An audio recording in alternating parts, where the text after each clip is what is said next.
This time on Poll Hub, we have a brand new poll with our partners NPR and PBS News. We're digging in. There's a lot of detail in here, so a lot to talk about. Then, one of the things we asked about is the economy, especially prices. And prices is probably the single most important factor driving American attitudes on a whole bunch of stuff. How has that changed over the last year? We're going to look at that. And finally, 75 years old. Young, middle-aged, old? I'm going with young because the guy who pays my check is young. Stick around. And hi, everybody. Welcome to Poll Hub. I'm Jenny Dapper. I'm Barbara Carvalho. I'm Mary Griffith. And I am Lee Marengoff. Well, let's jump right in. We have brand new national polling numbers out with our partners, NPR and PBS News, and there's lots of data to break down. But let's begin with Iran. 6 in 10 Americans currently disapprove of how President Trump is handling Iran, and that's up from 54% in March, and a similar 61% think U.S. military action in Iran is doing more harm than good. When we take a look at a question that we like to ask here, which is Americans' perceptions of the United States on the world stage, 62% of Americans, up from 57% in January, say the United States' role on the world stage has been weakened due to President Trump's decisions. And 37% of Americans say they approve overall of the president's job performance. Now, while President Trump's Republican base is still strong, modest increases of Republicans disapprove of the president's handling of Iran, perceptions of the U.S. on the world stage, as well as his overall job approval rating. Lee, these aren't great numbers for the president. No, and everybody's looking ahead, of course, to the midterm elections. And to the degree that this is a referendum on President Trump, or will be, some of the Republicans in Congress have to be really concerned. They've been, voting for him pretty much down the line, and they're going to have to find a way to explain away some of the problems that exist or distance themselves, which may be very hard to do at this point. But clearly, if you're thinking about Iran and the presence, the existence of a war, if you're thinking about, the economy and other issues related to that, to gas prices and the like, you're talking about issues that are getting very much away from the Trump MAGA agenda and from what he pledged to do when he was running again for office. So it's a problem for him, with the big caveat that this is May and it's not November.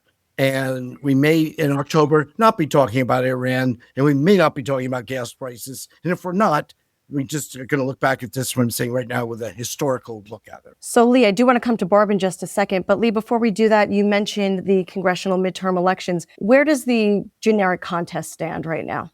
No, the generic we have at 10 points favoring the Democrats. I think that reflects a lot of what we're seeing in all these special elections, where the Democrats have been doing very well. And clearly, with the House so evenly divided and the Senate fairly close, this is going to get lots of attention in terms of who ends up winning the November elections, recognizing that when we're talking generic, we're talking about the entire country. Obviously, it's a district by district number. And so you can have redistricting, for example, throwing away for the Democrats some seats that they might otherwise have counted on, costing them some seats, I should say. And Barb, when we take a look at enthusiasm surrounding voting in the midterm elections, about 3 in 4 registered voters, 74%, say they're either very enthusiastic or somewhat enthusiastic about voting in this year's elections. How is that playing out among Republicans and Democrats? And is this high or is this low this far out from election day? It's interesting, Mary. We tend to look at each party's base, divide the country up into Democrats and Republicans.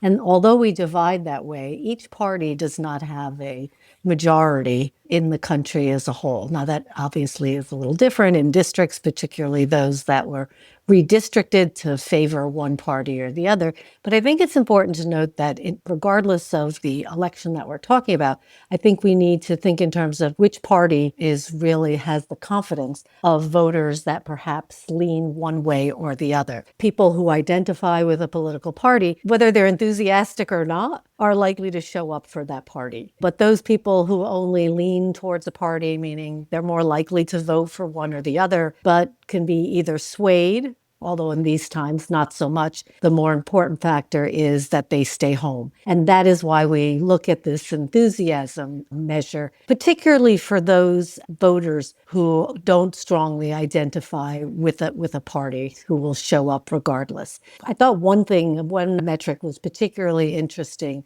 in this poll, and the overall level of enthusiasm for both Democrats and Republicans overall look pretty even. When we look, though, at that measure on more of a rating scale, we see that Democrats do have greater intensity. I mean, they're more likely to say that they are very enthusiastic, even though that Republicans are likely to say that they're enthusiastic, meaning somewhat, as one of our colleagues would say, meh, but meh on the positive side. But I think I didn't know Matt could be positive, but I guess so. Well, you're meh, a little more positive than meh, not really. Okay. Well, at least you understand. Not really positive. So, but I think one of the things that really stood out was we do ask what's called a recall vote, which means we ask people, if they voted for, well, actually it's 2 years ago in 2024 for president, did they support Harris or did they support Trump? There's some questions about whether that really measures exactly, what we are trying to measure there, which is their recall. But those folks who recall voting for Harris are much more enthusiastic about voting this fall than people who recall voting for Trump. And I think that does then cut across some of these issues that we might see between Democrats and Republicans, because that includes everyone. And the Trump victory was very much based on some non-traditional voters, non-traditional Republican voters supporting him and supporting the Republican ticket. So if that has moved away from him, which in this context of higher prices, particularly fuel prices, that wouldn't be surprising. But as Lee pointed out, we're a long way from the November elections. The numbers on that Harris-Trump recall, I thought was very interesting. It was 61-47 in terms of very enthusiastic people. That's a 14-point spread.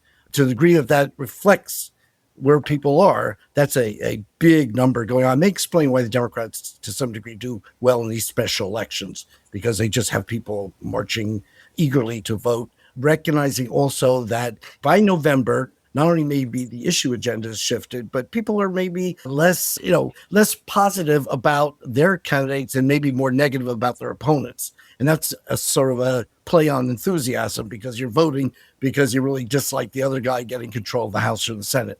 So that's something to think about in terms of this kind of question and what it ultimately taps into. In our next segment, we're going to dig deep into the economy, but I do want to provide some of the headlines regarding the economy from this national survey. 61% of Americans currently disapprove of how the president is handling the economy, and that's up slightly from 58%. Majority of Americans say that the local cost of living for them is not affordable, and more than 6 in 10 say the economy is not working well for them personally.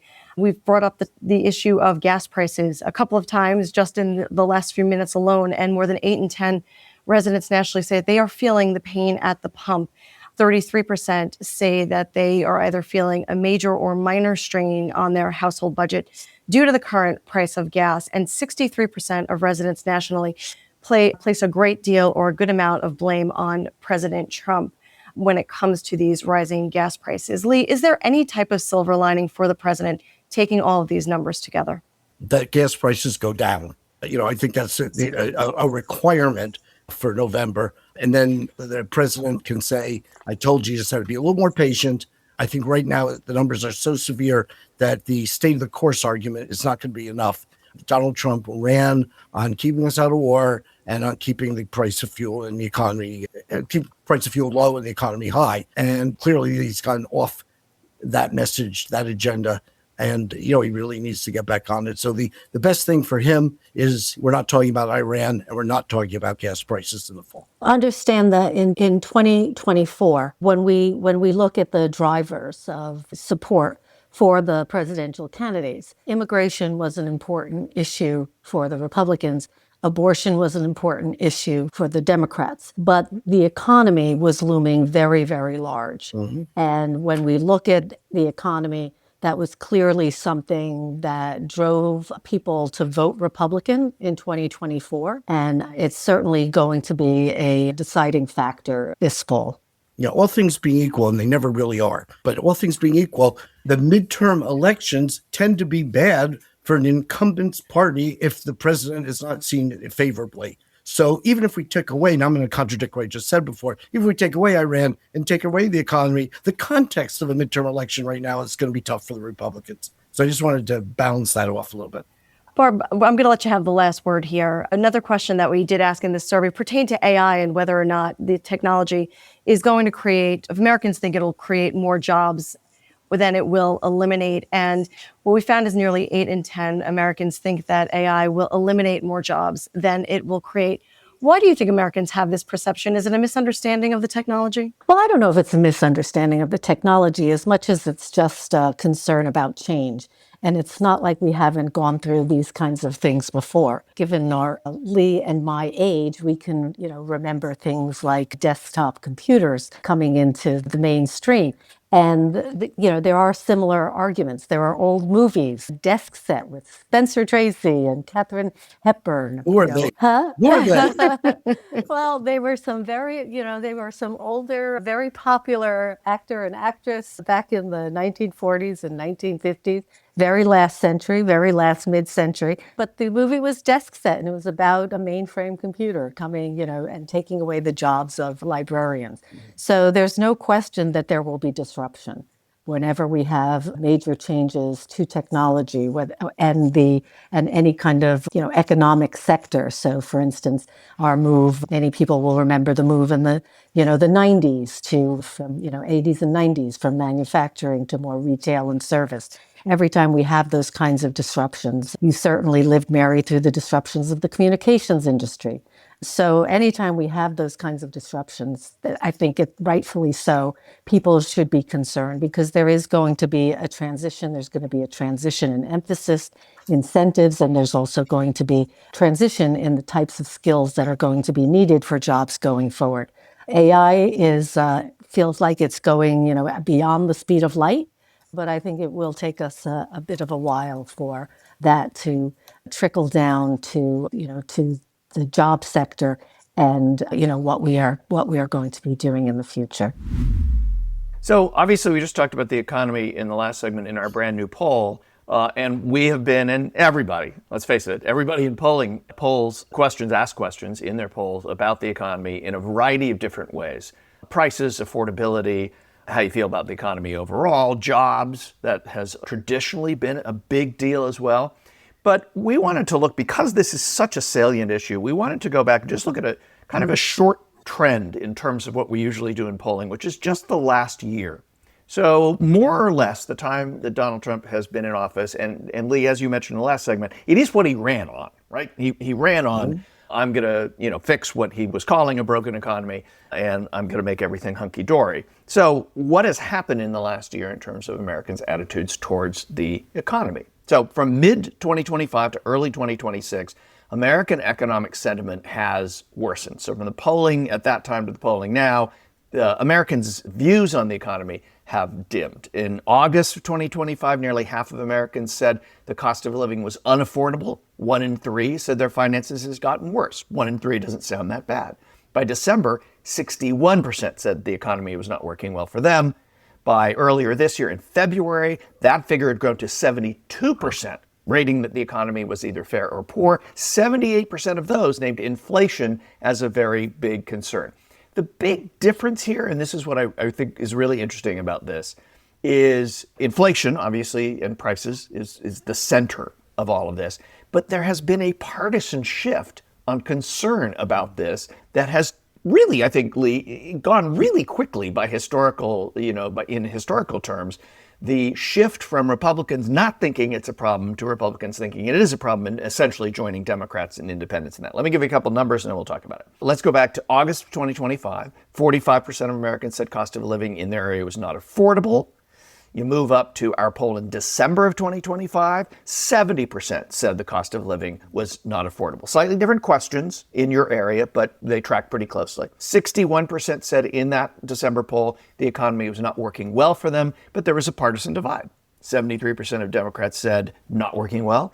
64% of independents, same, but only 37% of Republicans said it was not working well for them. At that time, 45% said that prices were the main concern. So let's jump ahead to this partisan difference that really pops out. February 2026, Reuters Ipsos. So this is only 3 months later.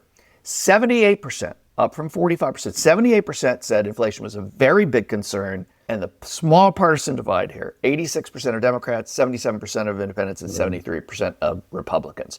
What happened, Lee? Well, you aren't making a lot more money than you were, but you're spending a lot more on almost everything that you're purchasing. I think that's just a huge thing. Obviously, gasoline. I mean, the old Groucho Marx line, who are you going to believe, me or the gas pump? Me or the gas pump. Yeah, I was trying to thank you for helping out that, Chico. I really appreciate that. Groucho, not so good. Yeah. But yeah, you can believe me or your own eyes. So I think that's something that's very obviously visible for people. But why the partisan difference? I mean, what has moved Republicans from December being like, it's not that big a deal, to they agree now with Democrats and independents? Is this Trump's base turning on him, or is this simply the gas pump? Yeah, I think it's largely the gas pump, but I think also if you look at all these questions we asked in this survey, you find that, and we've been waiting and looking whether Trump's base has any crack in it for the last decade. Yeah. And everybody says this will be the end of them and this will be the end, and it never happened. But clearly,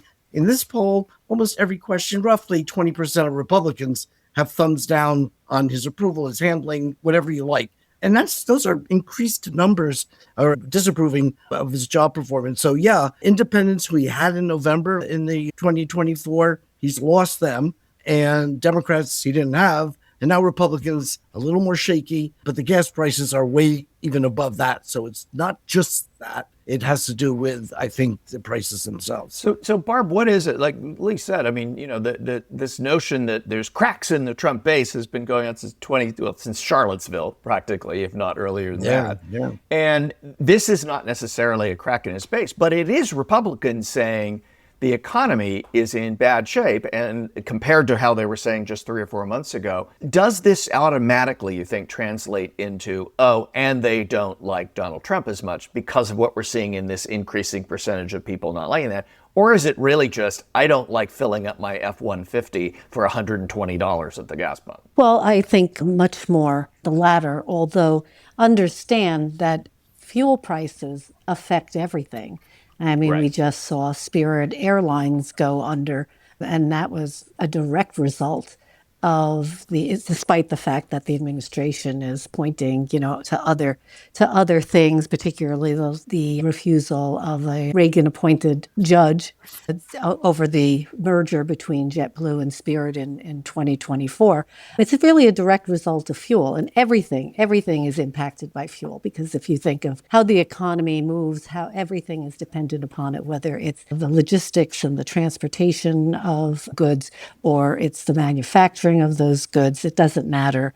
Fuel prices affect the whole thing. And for any kind of executive, and particularly the president who can have so much impact on the economy, the concern really gets left at his doorstep. And I think that, there are two places that you don't want prices to increase. One is the grocery store and one is the gas pump, because those are places that people frequent at least once a week.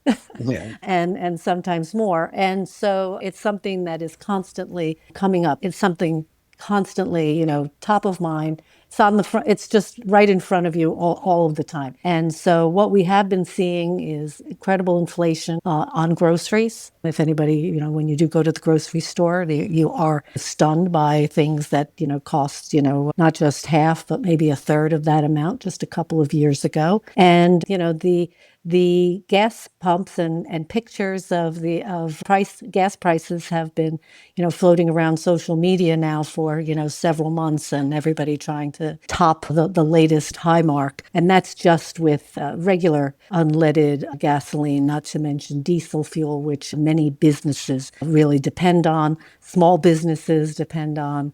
And so, we're seeing something front and center. But your second question, which does this last? I think if this is resolved, I think this is a big feather in the Republicans' cap. If they can, if we can get to November and we are actually talking about something else. But I think it's a tall order in the sense that not only do they need to kind of slow this pace of increased prices. But because prices are at the level they are, many families are not being able to make ends meet because jobs and wages have not kept pace with that. So it is a tall order between now and November, but the agenda has changed in a blink. Yeah. In a day. But if we know about something about midterm elections, it's very often the party in power is blamed if they're not popular. So even if you take Iran and the economy off the table, it's still going to be a change-oriented election, and there's so few seats determining the majority.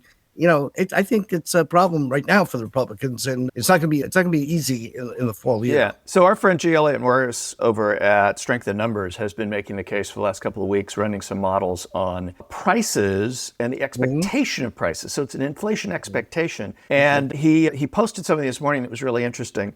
In looking at this model, he basically looks at where at the beginning of COVID, the expectation was, all of our expectations were prices continue to go up. We're not thinking about this literally. It's just in the back of our mind. Yeah, things are going to go up a little bit. Well, they went up a lot. And like Barb, you said, we're stuck with this. It still seems like, how could I be paying this much for a package of chicken, even though it's 5 years ago? So Paul Krugman, New York Times, argues, oh, well, people will forget that. Morris today makes the case that the expectation, because it is high and continues to rise, that even if you go back to 2% inflation, there is history. He's taken the model back to the early 2000s, that people punish the party in power for that, for that expected or that increased pricing that they're paying, so that Biden paid the price for that, even though the economy metrics were really good. Trump paid the price for that with COVID. And if a Republican and Democrat are on the ticket in 2028, the Republicans may pay a price, but if it doesn't get fixed, Democrats would pay a price in 2030, because it's not going to get fixed by 2030 in terms of voters' minds thinking about how high prices are. The only answer is to get prices to go back down. Is that even possible? In the way that we think about politics and surveys and how people think about things.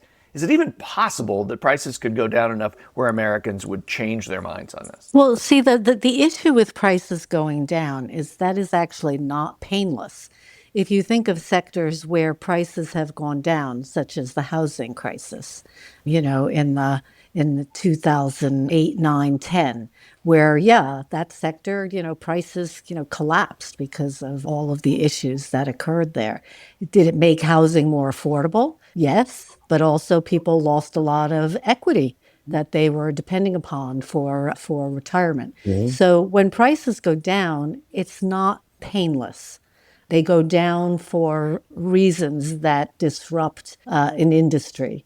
So the answer is actually that wages need to go up for people to feel that they are, getting ahead. And there needs to be a prospect of, jobs that can support a family and jobs that are plentiful. Those are ways of making people feel more comfortable about an economic future, rather than the expectation that somehow prices will go back to, what we remember just a short time ago. Okay, slightly unusual fun fact today, and we've been talking about maybe some would consider important topics, the economy, war, peace, but the real important discussion has to be around age. And each year, starting many decades ago, as a pollster, how does one come to terms with advancing age? Well, what I started to do, mistakenly did, was I would ask a question at the end of a national poll. Do you consider, whatever my age was, I think it was 38 or 39 when I started. You started at 38 or 39 asking this? You were already thinking about that then? He was facing 40, Jay. Come on. So this is your midlife crisis poll question, basically. No, that's a way of that. Got it. That It is just a way goes finally got it. on Okay. and on and on. Well, the question asked is, do you consider it young, middle-aged, or old? And the numbers held in quite well, particularly among people who we would say are elderly, who definitely thought it was first young and then slipped over to middle age. Now, not so much. I stopped doing this when I turned 70 because I thought the numbers were just horrible when I turned 70. And I thought because this was another landmark election, 75. Election, you mean birthday.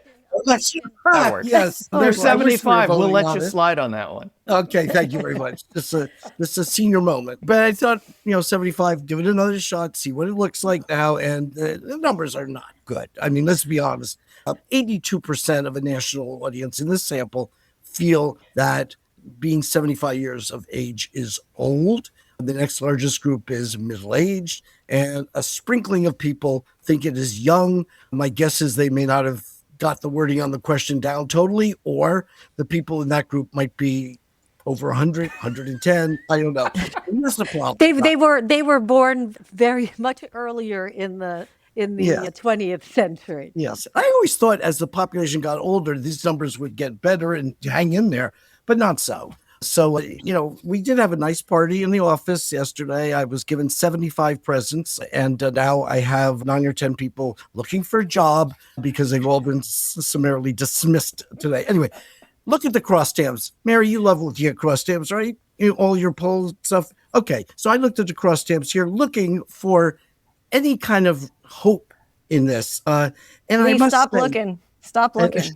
Yeah. I found one statistic where only 2/3, 67%, think it's old, down from the 82. That's a 15-point drop.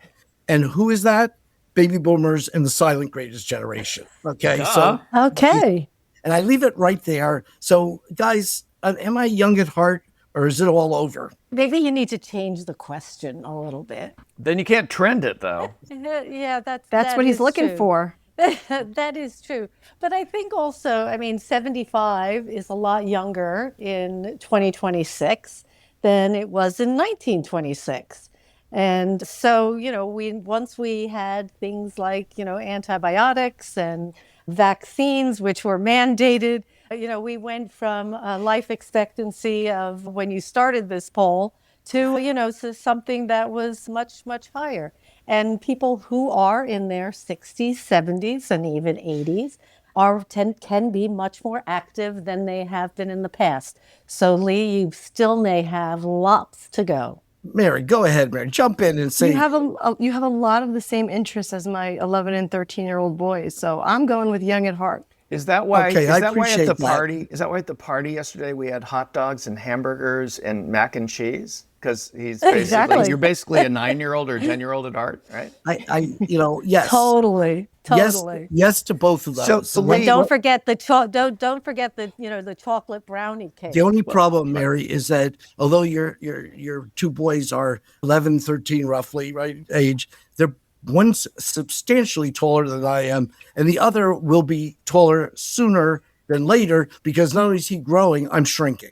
So we're going to pass each other very soon. Jay, I tried, Lee. I tried. I'm sorry. I appreciate that. Jay, you were going to say something nasty. So I think, right. Complimentary. No, I think the secret to you not seeming like you're the age you are numerically is because you do act like a 10-year-old sometimes. And I don't think, and I'm not saying that as a diss, as shade. I take it well.